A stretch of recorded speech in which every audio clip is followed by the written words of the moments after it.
ക്ലീറ്റസേ, നീ എന്ത് പണിയാ കാണിച്ചത്? അങ്ങനെ മുരളി, നീ കഥയൊന്നും പറയണ്ട. നീ എൻ്റെ സ്ഥലം വിറ്റ് തരാമെന്നും പറഞ്ഞ് പൈസ വാങ്ങിയോ? പൈസ വാങ്ങി. പക്ഷെ പൈസ വാങ്ങി എന്നിട്ട് നീ ആർ ഡി ഓഫീസിൽ പോയി അത് എനിക്കെതിരെ പരാതി കൊടുത്തു അല്ലേ?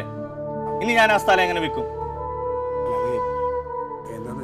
ക്ലീറ്റോ, എനിക്കൊന്നും അറിയണ്ട. എനിക്ക് നിന്റെ വീട്, നിന്റെ കുടുംബം, ഞാൻ വേറെ ഒന്നും പറയുന്നില്ല. നാളെ എനിക്ക് പൈസ കിട്ടണം. ഞാൻ തന്ന പൈസ എനിക്ക് കിട്ടണം. അല്ലെങ്കിൽ തനി ഗുണം എന്റെ അറിയും. ശരി.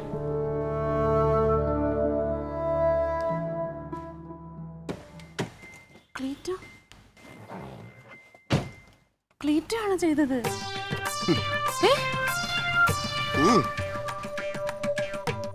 അതെ, ഞാനിത് ചെയ്തത് അമ്മയുടെ കൂട്ടുകാരി ആയോണ്ടോ അമ്മാവിന്റെ പരിചയക്കാരി ആയോണ്ടോ അല്ല.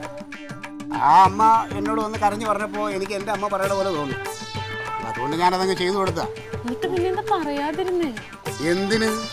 എടി, ഞാനാണിത് ചെയ്തതെന്ന് പറഞ്ഞു കഴിഞ്ഞാൽ ഈ ലോകത്ത് ആരെങ്കിലും വിശ്വസിക്കുമോ? അമ്മാവൻ വിശ്വസിക്കുമോ? നീ വിശ്വസിക്കുമോ? ഒരു കുഞ്ഞും വിശ്വസിക്കില്ല. അതുകൊണ്ട് ക്ലീറ്റോന്റെ വിശ്വാസം ക്ലീറ്റോന്റെ കൂടെ തന്നെ ഇരുന്നോട്ടെ.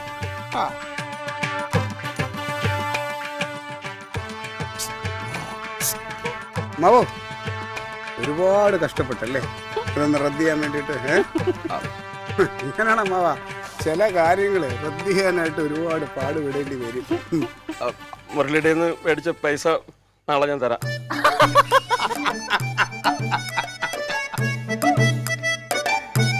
അതിന്റെ കണക്കും പറഞ്ഞ് എന്നും വരരുത്, എഴുതി തള്ളിക്കോണത്.